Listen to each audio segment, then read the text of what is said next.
I'm Mark Gagan, and you're listening to the Voice of Insurance podcast, produced in association with Advantage Go, enabling enterprise-scale underwriting through a single pane of glass. Lucy Clarke is a dream interviewee. Of course, her position as president of Marsh Specialty and Global Placement gives her a view of the market that only a very few peers would be able to rival. But it is her smart, no-nonsense and direct personality that immediately stands out. Given the global market is in such an agitated and interesting state, this makes for a really compelling and enlightening podcast.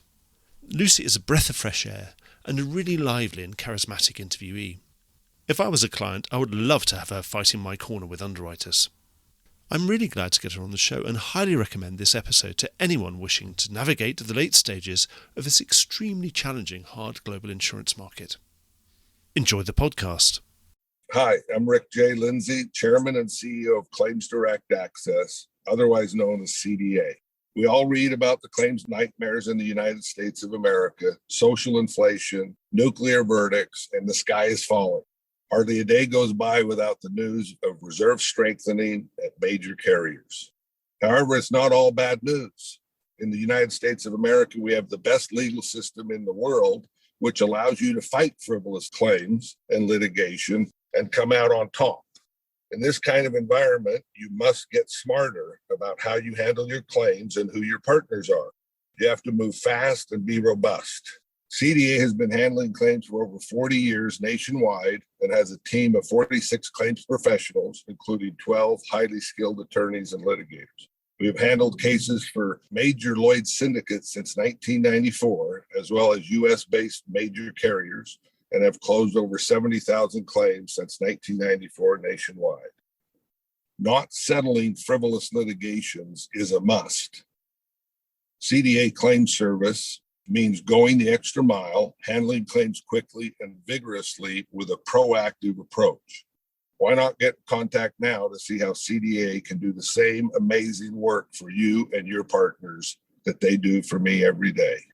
Visit www.claimsdirectaccess.com today. Lucy, welcome to the Voice of Insurance. Thank you, Mark. Thanks for the invitation. Oh, it's really great to get you on the show, actually. We're sitting here, one of the most interesting renewal seasons for a really long time. The market's been in a growth phase, but in a difficult place. So why don't you give us an overview of that market and tell us about where all the areas for growth are? And obviously there's all these client problems that need solving, and tell us about what you're doing to solve those. Okay, that's an easy one. I guess just in terms of the areas of growth, I think those are pretty easy. For us, they're probably cyber for most people, but I also think construction, renewable energy, private equity, the advisory piece of ESG. I think those will be big growth areas, but we've seen growth in almost every line and in almost every region.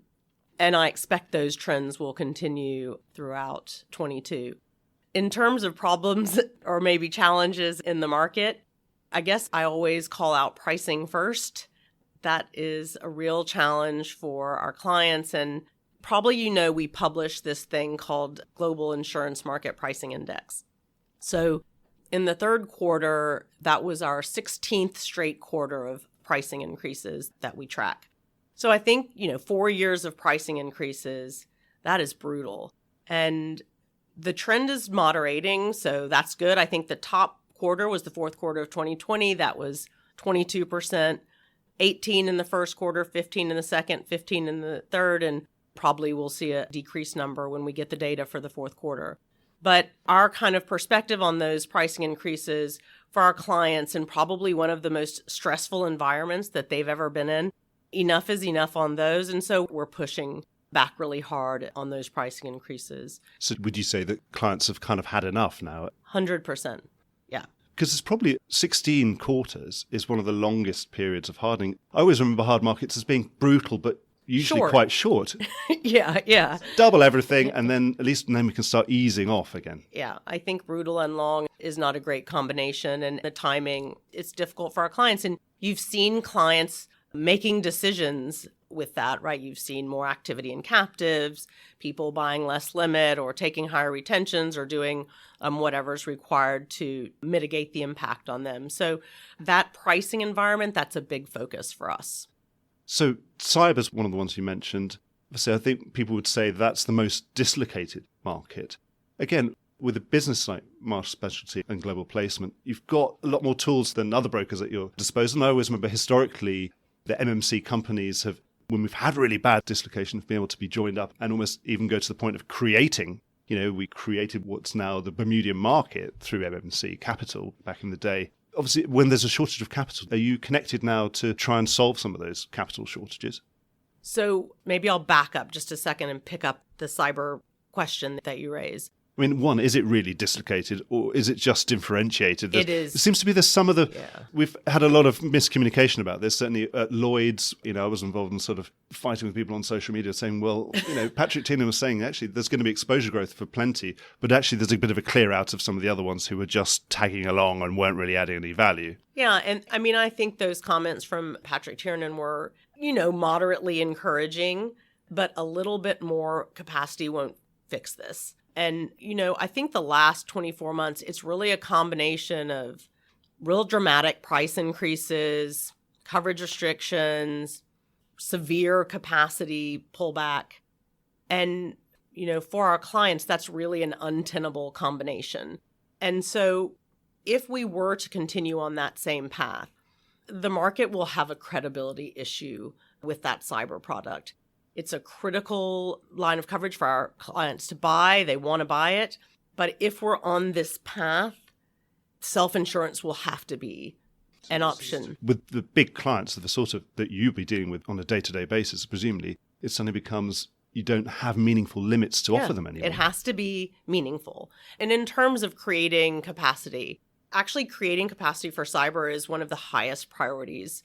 And, we manage one of the biggest cyber facilities in the world, and that is a really great way for people who have cyber capacity. There's lots of CY codes in Lloyd's that aren't writing cyber. That's a way for people to get some exposure to that risk led by really credible leaders with a long-term track record. And so I would say that's our biggest priority, is trying to address that problem. And actually, I had a podcast with Adrian Cox recently, the CEO of Beazley, and Beazley being almost synonymous with cyber. Yeah. And he said actually one of their solutions obviously was not to go and exclude ransomware. That's not the intention, because that would mean that the product was becoming irrelevant, but to get closer to the client and really use this as an opportunity to say, this is obviously a problem that probably has an engineering solution. He almost described it as FM Global solution, the kind of, hey, you may not like this, but you're going to have to put sprinklers in all your factories, but then you won't have any fires, and then you'll be happy with your new premiums. Yeah, maybe for some clients, that is a good approach. I think for a lot of clients that we have, they're highly sophisticated buyers. And, I think one of the things about the cyber market I know this is not supposed to be a cyber market rant, but it's really hard for clients to be able to satisfy underwriters' 350 questionnaire and different questionnaires for different markets. It's a real burden on clients. So trying to streamline that and make it easier for our clients would be a good thing. So these are the areas that you're working on, presumably that it's going to have a technological solution. Some of these things, you don't need to fill in a proposal form anymore. Presumably right. Now you just get some sort of electronic sniffing device to go, and it already comes back and tells you what systems they're running, etc. I guess so. I guess Adrian will tell us that.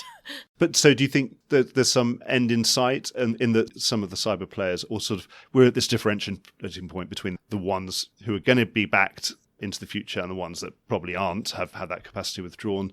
Do you see some stability returning to cyber soon and growth? I think that we feel that there's a recognition probably from the markets. It's not that we disagree, that the markets and we disagree on what needs to happen. It's just finding our way through. So I think we feel pretty optimistic that the markets are looking for a way through, and that there are certain markets looking for exposure to cyber that perhaps haven't written it in the past. So really creating that capacity in a meaningful product I do think there's reason to be optimistic about that.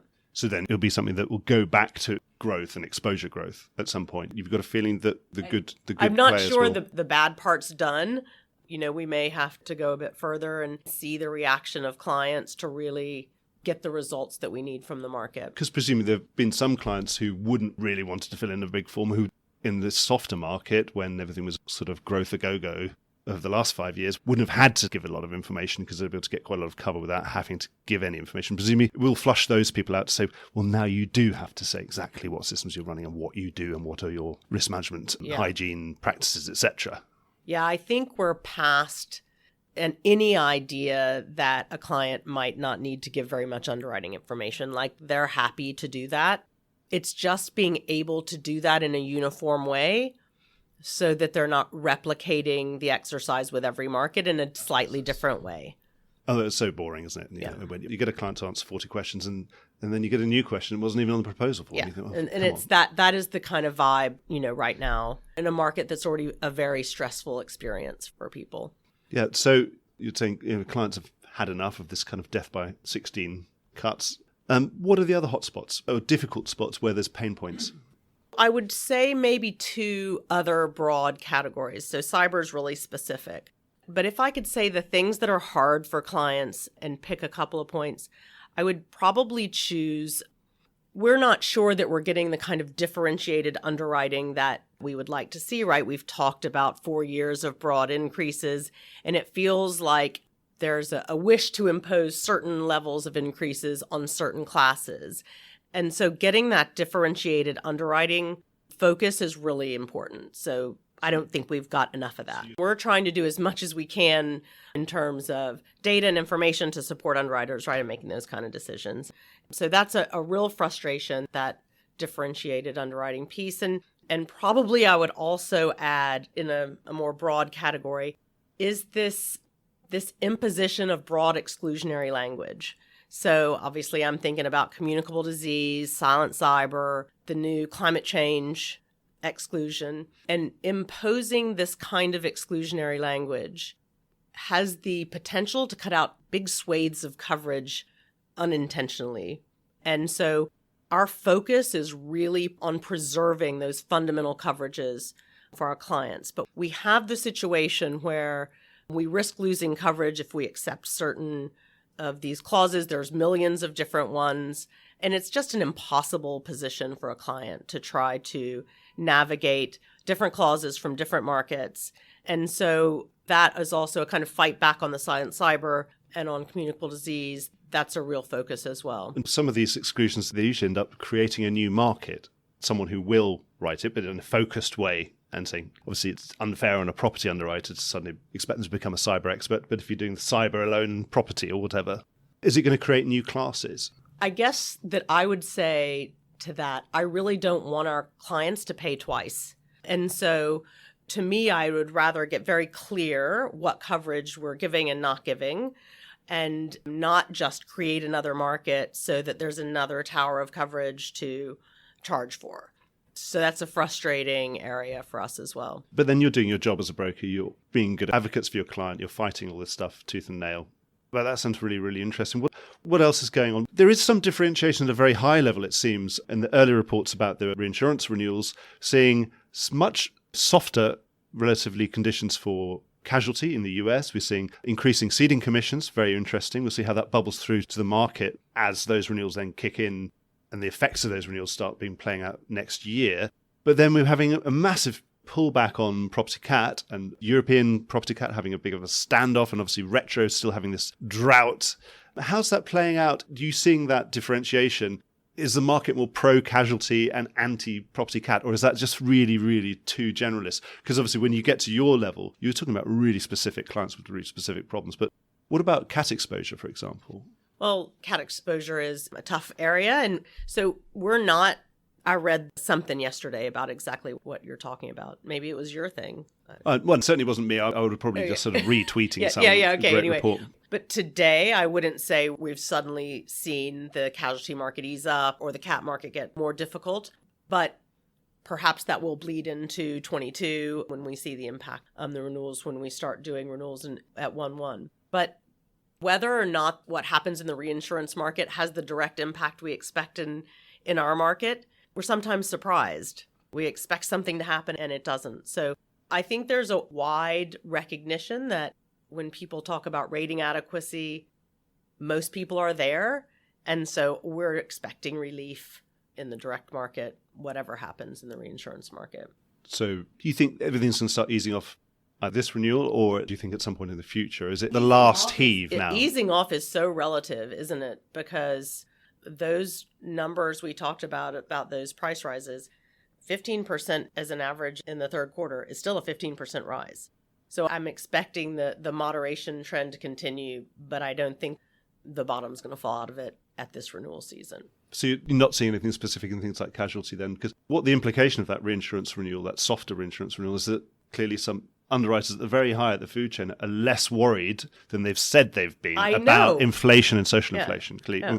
And that's odd when we have 5% actual normal inflation, and goodness knows what's happening on top with social inflation. Yeah, I think that part of it is really interesting considering how many high-profile people have been talking about what a problem this issue is. Yes, it was very odd. Everyone's been saying they were worried about it, and now we're seeing... But it couldn't be, we were talking about multiple large treaties covering huge swathes of the market and actually getting 3 or 4% extra ceding commission. Yeah. There seems to be a big difference between what people are saying and what they're actually doing. Yeah. But then seems to be opposite on the property cat side, which is interesting. You still feel that in your property cat exposed property clients are feeling the pinch there where they're getting squeezed? Or... They've been feeling the pinch for like this is not a new experience for them, right? But then I suppose most of them will have had losses. Yes. Yeah, a lot of them have. And so I think that will continue to be an area of challenge. I was surprised about the ceding commission comment, but any relief on casualty will be a sort of not before time from our client's perspective. Because, yes, from your perspective, they're already well through rate adequacy and we should have been in the sort of chipping a little bit off at every renewals phase by now. Yes, I would like that. Yeah. What else? I think you said a few things at the beginning. Remind me, what else is still causing problems for clients and pain points? I guess maybe I'm not necessarily saying this is a problem, but it's an issue that everybody kind of needs to be together to solve is the ESG question. Yeah. I think that's really interesting and baffling for some people. And it's really it's not an oil and gas problem or just a hard to abate sector like mining or steel problem. It's something that's facing all of our clients. The other thing is, okay, we talk about it all the time, but it's not like a new thing. People have been doing corporate social responsibility and governance for a really long time, but now being faced with who wants to know what from me and what is required of me as a client, what do I need to provide you as underwriting information? I think that is a confusing area for clients. And, we're taking it hugely seriously. Amy Barnes is leading our climate and sustainability effort. And Ryan Bond, who was the CEO of Bowring Marsh, has just joined as kind of head of insurance product innovation for climate and sustainability. So we're trying to develop actual meaningful products that help our clients rather than just say a lot of... Because it's almost become another thing you have to do any renewal. Yes. In any class of business. It's going to be, what is your ESG sort of score? Yeah. How's that going to impact you, etc., isn't it? Yeah. So it must be a massive headache. Presumably it's going to be a technological solution here. And there are certainly third-party vendors out there who are starting to do this. Obviously, they're selling that to underwriters, and presumably you'd want to have a copy of... you want to know what the underwriters are going to be thinking about your client's risk. Yeah, exactly. And, we're talking to lots of the markets because this is a thing where collaboration is a really useful thing to make sure that clients know what to expect and we're all kind of working it out together. But we've developed some very cool stuff. Our credit specialties team and our advisory people have developed a free-to-use ESG tool that helps clients assess their own risk at a more granular level than a score that they might get from a rating agency. And so I think that helps them know what areas that they might need to focus on before they approach the market or in the future when this information becomes compulsory, should it become so. The interesting thing is it has crept up on us, and then suddenly it probably is happening. And suddenly, like in everything, when it finally does happen, we all seem to be surprised, but we probably shouldn't be. Yeah. But there's never been so much focus. But so it's going to be something that's just going to be embedded in your workflow at some point, isn't it? Yeah. I would say that the things that we're talking about the most are ESG and cyber. And so making sure that those challenging things for our clients, we're trying to help them navigate a little bit easier. It's a fascinating market. I'm not envious of the amount of problems and things you're trying to solve, or at least the things, a lot of creative solutions coming out there. So it's a good time to be a broker and have to come up with solutions, I presume. Yeah, it is. And I'm hugely biased, of course, but London's an incredible market. There's nothing like it in the world. And I think it's performed so well, maybe to a lot of surprise for some of us. It's performed so well during COVID. That's good. Well, I was going to ask you about that because, of course, you are a global insurance broker. You don't have to do business in London if you don't want to, if it's not the best place to do business. But so you're saying London's coming out pretty well out of all this? Yeah, I think London's performed really well. We're always having these conversations about the relevance of London. I feel like I'm always having that conversation for like 25 years, but London's super relevant and really important and kind of the center. But I think the things that are really cool about London and important for London to remember and maintain are that kind of London responsiveness, London product innovation, flexibility, and that tendency to sort of respect the intent. There's a real sort of history of that here. And I think that maintaining those things is really important for London. So respect the intent of the client to come and honourably solve a problem. What I mean is I'm really thinking of tough claims. Yeah. And so what did I mean to cover? And if I meant to cover that, trying to find a way out of that, I think that this market's very good at honouring claims. We've had an amazing sort of revolution over the last 5 years. The amount of investment going into insure tech, as we now call it, insurance technology. Presumably, in your position, you get to see all sorts of interesting innovations. And I'd just like to ask, what are the most interesting ones you've seen in the last few years and how you've interacted with them or tried to sort of incorporate them or sort of use their innovation to help solve problems for your clients? I think that just in an attempt to make it a practical answer, I think the most kind of practical example is maybe what Key are doing. That to us feels simple. And that's the sort of thing that, you can be very relevant to each other. I presume that they were thinking of a broker of your size when they thought about this. Yeah. Our brokers like it. It works really well and it's smart and it works. And, we talked earlier, didn't we, about some of these things that you don't know how they work or if they work. There's an example of something that's working. Okay, they started at a great point in the cycle and they've got to get through a cycle, but we're really big fans of what they're doing. And I think there's something for all of us to learn in there. Yeah, one of the learnings is about that. We've been talking about algorithmic underwriting, obviously Key. Then it begets the question, obviously, you talk to any underwriter in a bar anywhere in the world, and after a couple of drinks, they say, the problem is these brokers are so much cleverer than I am. They're always going to run rings around me one way. I always think I know what I'm doing, but I promise you, I've never in my life heard an underwriter say that in a bar. Well, occasionally, but no, not to broker. They might say it to me, you see, as a third party when they're finally in a moment of lucidity. Yeah. Being completely honest, they go, actually, these guys, they've got 30% market share. I've only got 2.5%. They do know more. They can go to other places. They can do things. They learn a lot very quickly. So do you think this algorithmic underwriting is going to sort of create effectively algorithmic broking? What do you think about that? Well, I think there is an element of yes to that question, but only like a small element. Because surely your algorithms would be smarter than theirs, wouldn't they? Because they've got more information. Well, that kind of single source algorithmic underwriting means that we can submit something very easily, maybe go do some other broking things and come back and have competing quotes. And so something like that, it makes our job easier. And so there's a little piece of algorithmic broking, I guess, in there. But all we're trying to do is create competition and get the best product for our clients. And if algorithmic broking helps with that, then it may have a place. I suppose when everything becomes seamless and, back in the old days, if you wanted to split a placement up into 16 slips and different ways of doing things, you could, because you could get it done that way and it might be cheaper, but obviously it was a hell of a thing to process at the end of the day, get the premium paid. But now, when you remove all the frictional costs, you can have an unlimited number of slips. Do you think we're going to go to almost a fully fragmented sort of market in that sense of, you place one thing, you place 100% of something at 100 different lines of 1% at all different prices, and you end up with this fantastic composite price to the client, and you get the absolute best coverage at the best price? That is a dream world, And it doesn't quite exist yet. Yeah, it doesn't quite exist yet. But that messy thing that you describe, which we all are so familiar with, of, trying to put together the very best program, making that frictionless that's what we're all trying to do. But, I think we got a lot of work to do. I mean, one of the things, I'm not that new here, but I've been here 3 years, and the You've data... been broking for longer than that. Yeah, I've been broking for longer than that. But really, the data is a phenomenal advantage. And so being able to put that to work is great. It's just being able to have it work throughout the market. And I know Lloyd's is trying to solve that challenge all the time. In that world, which probably is not that far off, is it? I mean, it seems it's actually tangibly, sort of perceptibly close for the first time, within touching distance in our working lives.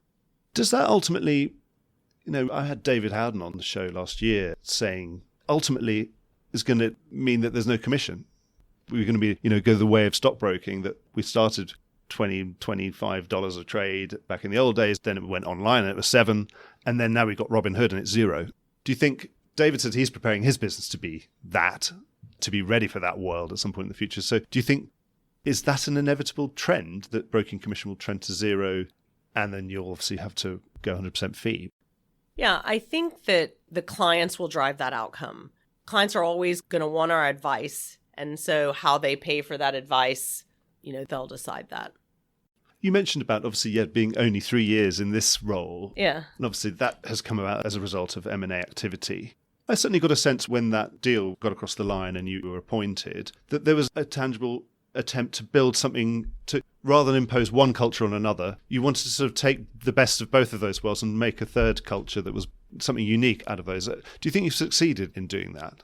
Making something a bit different? I think probably what's happened is what happens anytime you put two pretty strong cultures together. And I know a lot's been made of these two very different cultures, but actually you get in and you find out the things that are uniting you, stuff like we're just trying to get the best results we can for our clients. Those are so strong that how you get there isn't as important. And so is it a third culture? It might be, but I mean, it's a really united group of people, and COVID, for some reason, has really cemented that because you have so much more time to connect with people and spend time with people. And we've really had, a tough start, but a really great time. And obviously we've had there was other very large mooted M&A in the last 2-year period after JLT, MMC. All the armchair observers would have said that MMC and your business particularly would have been a net beneficiary of all the turbulence that was unleashed by the mooted Willis Aon get together. Is that really fair to say? Is easy? We're just being lazy by saying, obviously you must have been a net beneficiary of it. No, I don't think you're being lazy. Well, if you unleash turbulence, maybe it just affects everybody. Yeah, that's true. But certainly that turbulent period, 2020, 2021, we've hired more people in 2021 probably than we ever have before. And we've got some incredible people that I don't know if we would have had the opportunity to hire, but for the sort of dislocation in the market. And so we feel really fortunate. And I think that they're not all here yet, but a lot of them are. And it's really great for the business, right, to get a bunch of new people in as well. And it bodes well for growth here in London and everywhere else. I presume that you must be penciling in quite strong growth. I mean, going back to the beginning theme. So how happy do you feel about the health of the global specialty and the global placement space? Do you feel that, we're going to be satisfying all this client demand and that everyone's going to be in growth and everyone's going to eventually be happier? Yeah, I think everybody's... It's a lot of words spinning in your mouth, actually. I think everybody's going to be happier. I think 21 was great for us and for a lot of people. And just in terms of opportunity, and we'll be able to kind of capitalize on that opportunity and continue to do so in 22. And it's a pretty exciting time to be here and to have this level of kind of global resource and now to have even more expertise than we had before. So I do feel really optimistic about continued growth in 22 and maybe more importantly, really getting together what we need to get together in conjunction with the market too, to try to solve some of these really big problems. Like that's what their expectation is. And so that feels like a real important obligation for us. And you were more optimistic about insurance sort of reversing that trend of, we've obviously spent a lot of the last 10 years sort of looking at insurance becoming less relevant in the global economy because of the fact that the global economy has become less tangible. and that kind of thing. So you're going to be looking at some of these really big problems. You think we've got more of a chance of solving them? Yes, I do. And I think that our industry needs to be really cognizant about what clients themselves have learned during COVID. They've kind of tested their own resilience a little bit. Maybe they found themselves a little bit more resilient than they thought they were. So our products need to be really good and really compelling to continue to make them attractive to clients.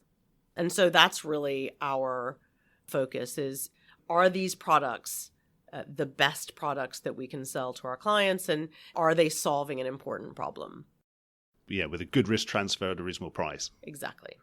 And the biggest threat to that from all this conversation I've had with you, again, putting words in your mouth, would I be right to summarize that the biggest threat to all of that is probably the clients themselves seeing that they're not getting the value from the insurance market anymore, and then looking to retain, within captives and that kind of thing, self-insurance, because they've got all this data. They've got so much more data than they used to have. Yeah, I think that not buying is a perennial threat, but really what we're kind of going more towards at Marsh overall is really that kind of blended advisory piece.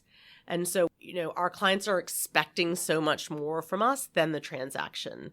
And so that's where we can create a lot of value as well. So that's also an area of focus. And it doesn't matter to OMC because presumably you will be managing the captive as well as doing their specialty placement anyway. From an OMC perspective, you're probably agnostic about it, I presume. Yeah, well, we're going for whatever's best for the client. The client, yeah. That's really, really good.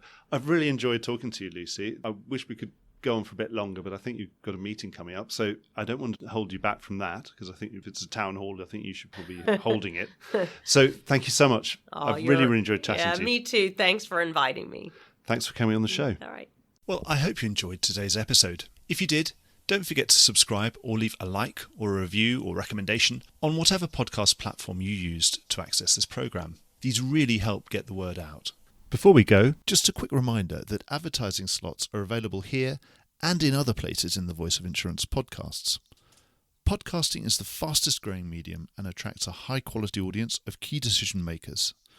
It's also an intimate medium where you, the listener, are right in the room with me and the interview subjects. Needless to say, that means it's a great way of getting your message out directly to an audience because you know you've got their full attention. It's also very cost effective. So get in touch with Mark at thevoiceofinsurance.com to find out how you could be speaking directly to the industry. The Voice of Insurance is produced in association with Advantage Go, enabling an enterprise view of exposure. Voice of Insurance is produced by me, Mark Gagan. Music was written by Anna Gagan and produced by Carlos Gagan. Check out more podcasts and written comment pieces at www.thevoiceofinsurance.com.